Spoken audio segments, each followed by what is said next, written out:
ये बीजेपी वाले आपके गांव में घुसे, कहीं पंचायत करें, गांव में घुसे, साथियों इनका विरोध बड़ा जबरदस्ती से करना है।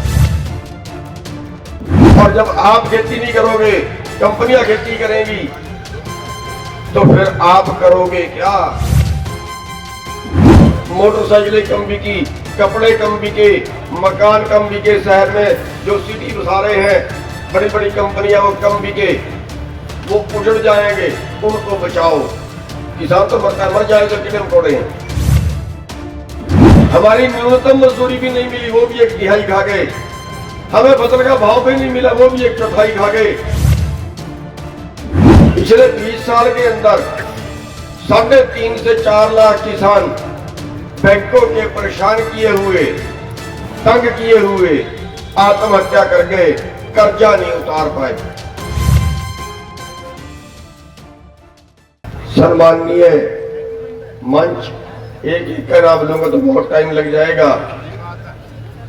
सभी हमारे जो लीडरगण हैं मंच पे बैठे हैं, सभी सम्माननीय हैं। सामने बैठे मेरे सभी भाइयों, बुजुर्गों, प्यारे बच्चों, हमारी मातृशक्ति, साथियों, पहले जागृति, फिर संगठन, फिर आंदोलन। क्यों लड़े? शायद ये आपकी समझ में अभी तक कम आया है, मेरे को लगता है, क्योंकि सरकार इस भरोसे में बैठी है कि उत्तर प्रदेश में 80-82 सीट है, वो तो हम जीत ही जाएंगे। लेकिन आपको समझने की जरूरत है,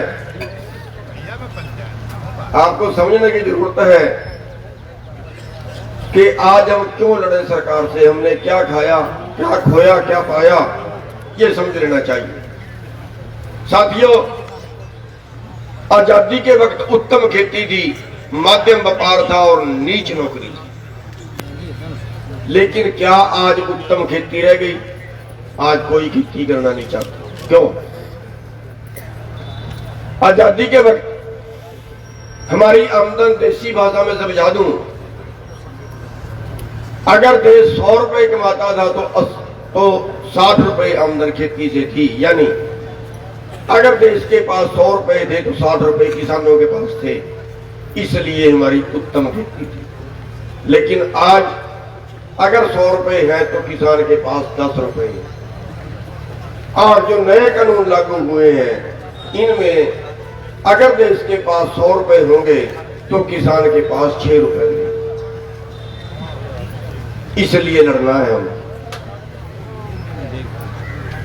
साथियों, खेती का बजट, देश का खजाना, जहां पहली पंचवर्षीय योजना में खेती पे 14% खर्च किया गया था,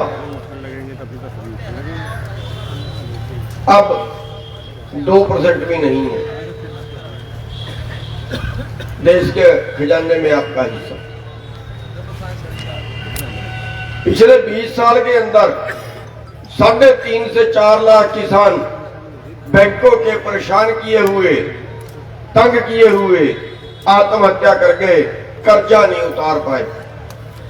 उत्तर प्रदेश के अंदर 15,000 के कर्जे में मैंने दीवार पे लिखा देखा है कि ये किसान हमारे बैंक का 15,000 रुपए का कर्जदार है, डिफॉल्टर है, इसने वापस नहीं किया।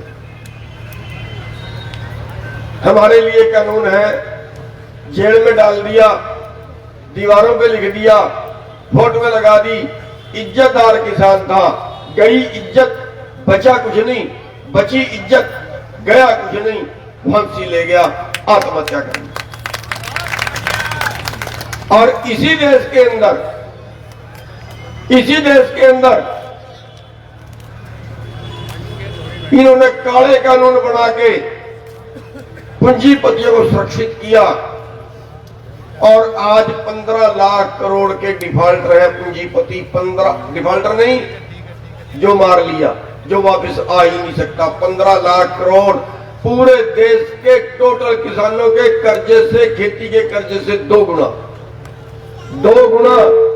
बैंकों ने मार लिया। और इस कर्जे में देश का एक भी पूंजीपति मरा हो तो बता दो। फिर जुत्ते न मारो इन राजनेताओं को, इन नीतिकारों को जिन्होंने हमें मारने के कानून बनाए और पूंजीपतियों को पालने के कानून बनाए। फिर दोषी कौन है हमारा? ये नीतिकार, ये कानून बनाने वाले। साथियों, हर साल इनका लाखों करोड़ माफ करते हैं और जब किसान का कर्जा माफ करने की बात आती है तो सरकार के दम निकल जाते हैं। हमने सवाल किया था अमित शाह जी से, अमित शाह जी बताइए, आप 23 फसलों का एमएसपी देते हैं, 23 फसलों में से क्या आप 23 की 23 फसलें खरीदेंगे? उत्तर प्रदेश की धान क्यों नहीं बिकती? बिहार की धान क्यों नहीं बिकती? बताइए, पूरे देश की फसलें 23 फसलें जो जिनका न्यूनतम भाव तय करते हो वो क्यों नहीं बिकती? क्या आप बयान दे रहे हो कि समर्थन मूल्य रहेगा? क्या आप 23 की 23 फसलें खरीदोगे? उसका जवाब था नहीं खरीद सकते, हमारे पास बजट नहीं है। क्लियर जवाब था, हमारे पास बजट नहीं है। और आंकड़ा यह दिखा रहा है कि हमारी फसलों की कीमत बढ़ती है 23 फसलों की, सैकड़ों फसलें बाकी की एमएसपी नहीं है। 23 फसलों की कीमत बढ़ती है हमारी 17 लाख करोड़ रुपया करीब करीब, और हमें मिलता है करीब करीब 13 लाख करोड़ रुपया, यानी न्यूनतम से करीब करीब 4 लाख करोड़ रुपया कम। और 17-18 की रिपोर्ट में भी यही बताया गया है कि पिछले 15 साल के अंदर 45 लाख करोड़ रुपया किसानों को न्यूनतम समर्थन मूल्य से भी कम मिला। और मैं दोषी मानता हूं उत्तर प्रदेश के किसानों को। अरे उत्तर प्रदेश में एमएसपी नहीं मिला, यहां से 100 किलोमीटर हरियाणा में चला जाइए, हम जुत्ते बार बार के लेते हैं, हर चीज का लेते हैं।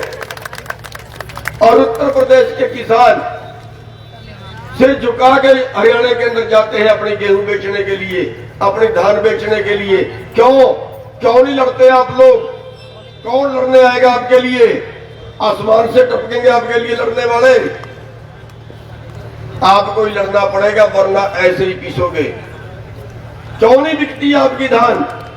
हमारी भी जमीन है यहाँ, मेरे को पता है यहाँ गेहूं कैसे बिकती है। 2 साल तक की गन्ने की पेमेंट आपकी नहीं है, क्यों फिर आप घर पे क्यों बैठे हुए हो? क्यों मिल को ताला नहीं जड़ दिया आप लोगों ने? कैसे डीसी दफ्तर को ताला नहीं जड़ दिया आपने? कैसे बढ़ते हैं ये बीजेपी के लोग आपके गांव में?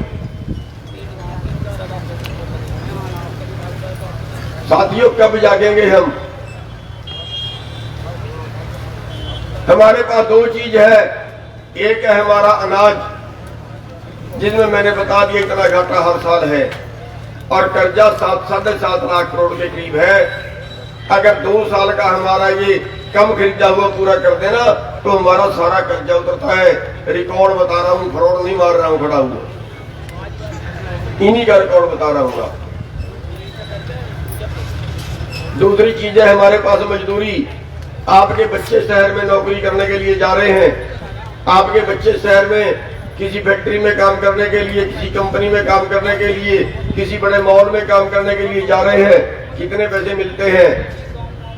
6,000 रुपया, 7,000 रुपया ज्यादा से ज्यादा, जिसको 7 मिल जाए तो अच्छा है। और न्यूनतम मजदूरी वो भी 9,500 के करीब है इस टाइम। जहां पे थोड़ी सी कम है, हरियाणा में थोड़ी सी ज्यादा है। हमारी न्यूनतम मजदूरी भी नहीं मिली, वो भी 1/3 खा गए। हमें फसल का भाव भी नहीं मिला, वो भी 1/4 खा गए। आखिर हम किसके भरोसे बैठे हैं? ये दोनों चीजें हमारे घाटे का कारण है, और उसी का कारण है देश की जीडीपी गिरती है, जिसको आप उसका लेन देन बोलते हैं। और जब देश की जीडीपी गिरी, एक और डाका मारा गया हमारे ऊपर। जब देश की जीडीपी गिरी, जब देश के पिछले साल कहा गया कि मंदी आ गई। अरे जब आपके पास खरीदने के पैसे नहीं तो मंदी आएगी ना। कहते हैं मारुति कारें कम बिकी, मोटरसाइकिलें कम बिकी, कपड़े कम बिके, मकान कम बिके। शहर में जो सिटी बसा रहे हैं बड़ी बड़ी कंपनियां, वो कम बिके, वो उजड़ जाएंगे, उनको बचाओ। किसान तो मरता है, मर जाएगा तो कीड़े मकोड़े हैं, लेकिन उनका बचाना जरूरी है। देश के खजाने से 5 लाख करोड़ निकाला, 70,000 करोड़ दिया मारुति को। कौन सी कार सस्ती हुई? केवल 30% कारें कम बिकी, इसलिए उनको 17,000 करोड़ दे दिया। देश के बिल्डरों को उनके मकान कम बिके, उनको 17,000 करोड़ दे दिया। बंदर बांट कर दी, 5 लाख करोड़ पिछले साल देश के खजाने से निकाल के बांट दिया। अगर वो 5 लाख करोड़ इन किसानों और मजदूरों को बांट दिया जाता तो देश की जीडीपी को 4 चांद लग जाते और ये मरने से बच जाते, इनका कर्जा उतर जाता। आज अब कर्जा लेने भी जाते हैं ना, मैंने देखा है उत्तर प्रदेश के अंदर 10% कमीशन है कि नहीं? 10% कमीशन पर बैंक कर्जा दे रहे हैं। साथियों, कौन बचाने आएगा हमें? और अब जो ये नए 3 कानून बना दिए हैं ना, इसमें आप जैसे हैं ऐसे भी नहीं रहोगे। मान लेना, यकीन कर लेना, जैसे हैं ऐसे नहीं रहोगे। हम मानते बहुत देर से हैं, हम तब मानते हैं जब सिर से गुजरती है। जब 20 साल पहले WTO आया ना, WTO में जब समझौता किया ना, वाजपेयी जी की सरकार थी, हमने बहुत विरोध किया था, बहुत विरोध किया था, लेकिन हम लोग नहीं लगे थे ना। आज रिजल्ट भुगत रहे हैं आप लोग। उस WTO के समझौते के अंदर पहली लाइन ही ये है, साफ तौर पे लिखा है कि किसी भी देश की सरकार अपने देश के किसानों को वर्ल्ड मार्केट से ज्यादा भाव नहीं दे सकती। और अगर वर्ल्ड मार्केट का रेट आपको मिलना है तो फिर अब की बार गेहूं का 1600 रुपये है, पिछले साल 1500 रुपये था। फिर यहाँ पे ब्राजील से चीनी आएगी, आपका गन्ना खरीदने की जरूरत नहीं है। वहां से कच्ची चीनी मंगा के यहाँ पे गाड़ के बेचेंगे, उसको शुद्ध करके बेचेंगे तो ज्यादा मुनाफा है। आपका गन्ना खरीद के चीनी बनाएंगे तो कम मुनाफा है। मलेशिया से खाने वाला तेल आएंगे, आपकी सरसों की जरूरत नहीं है, 3200 से 3500 के बीच बिकेगी।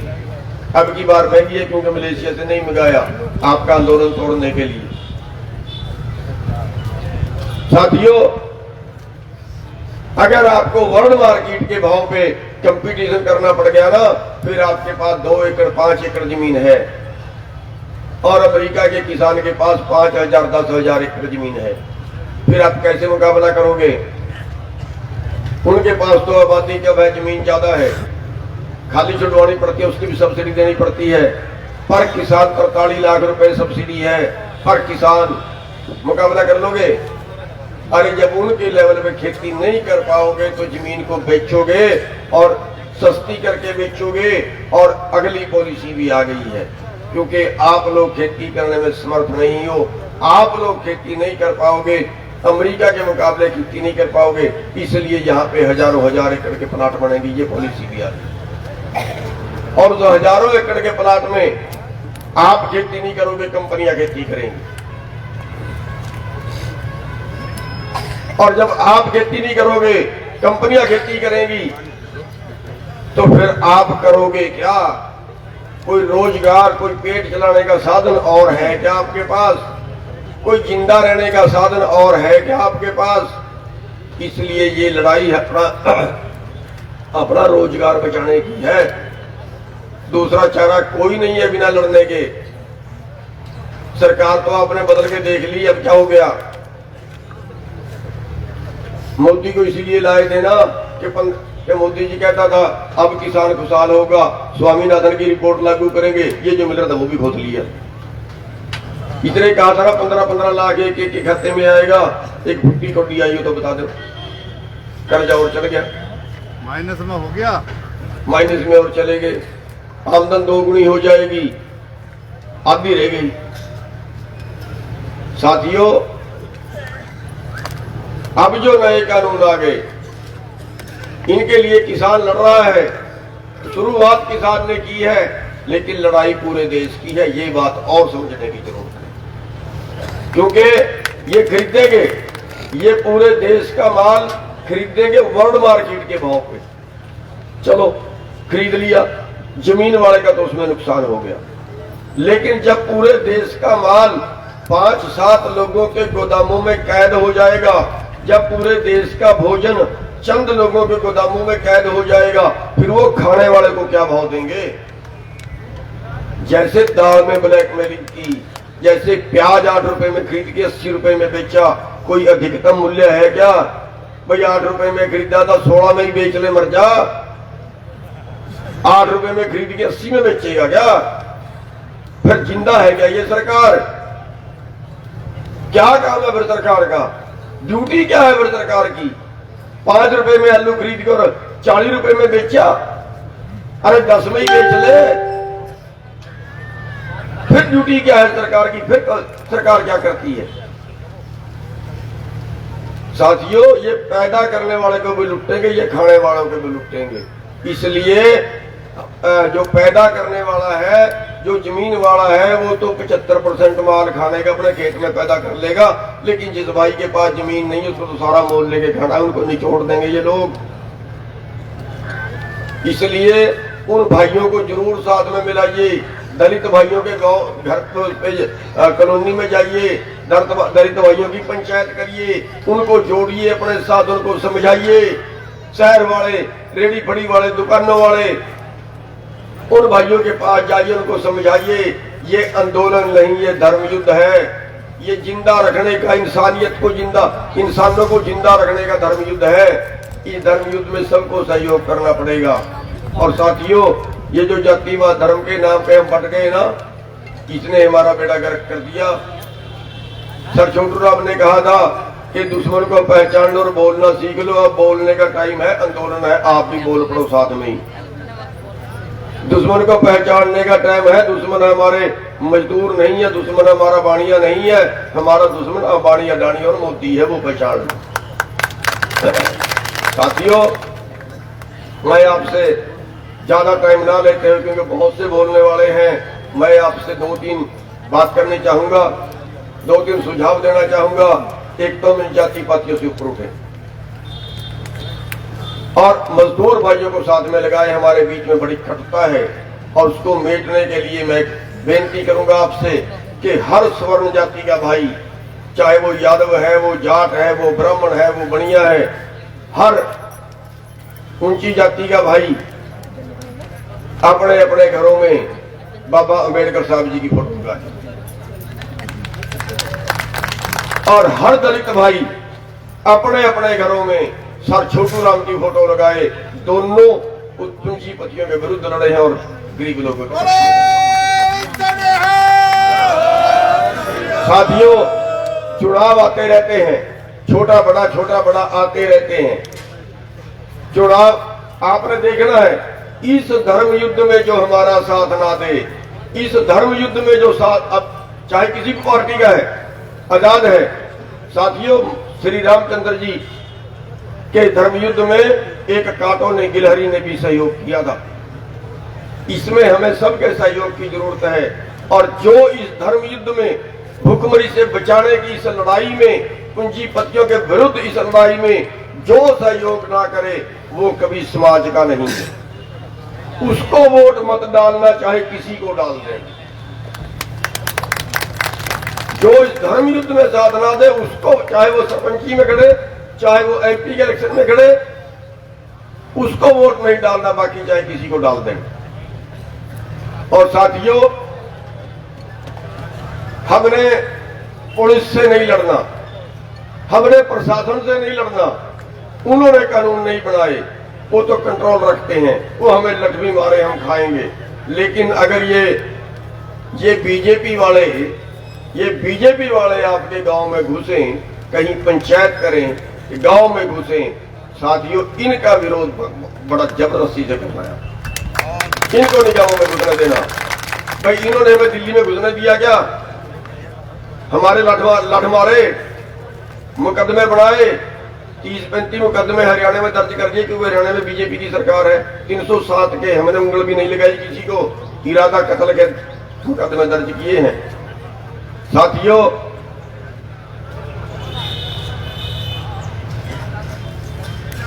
लोगों में गुस्सा तो है, बस उसको जगाने की जरूरत है। सरकार तो हरियाणा में ही बीजेपी की है।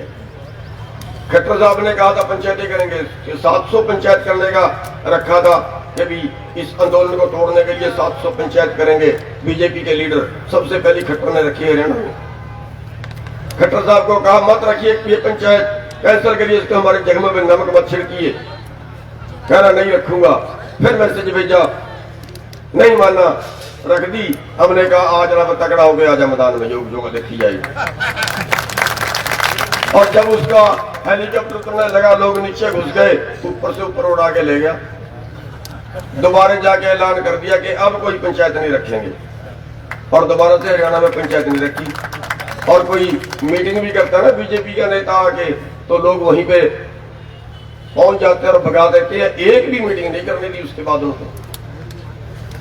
साथियों, ये इनका इलाज करना पड़ेगा, भगाना पड़ेगा इन लोगों को। और साथियों, जो आज कानून बनाए हैं, इनके पीछे कुछ चंद पूंजीपति लोग हैं, अंबानी जैसे, अडानी जैसे।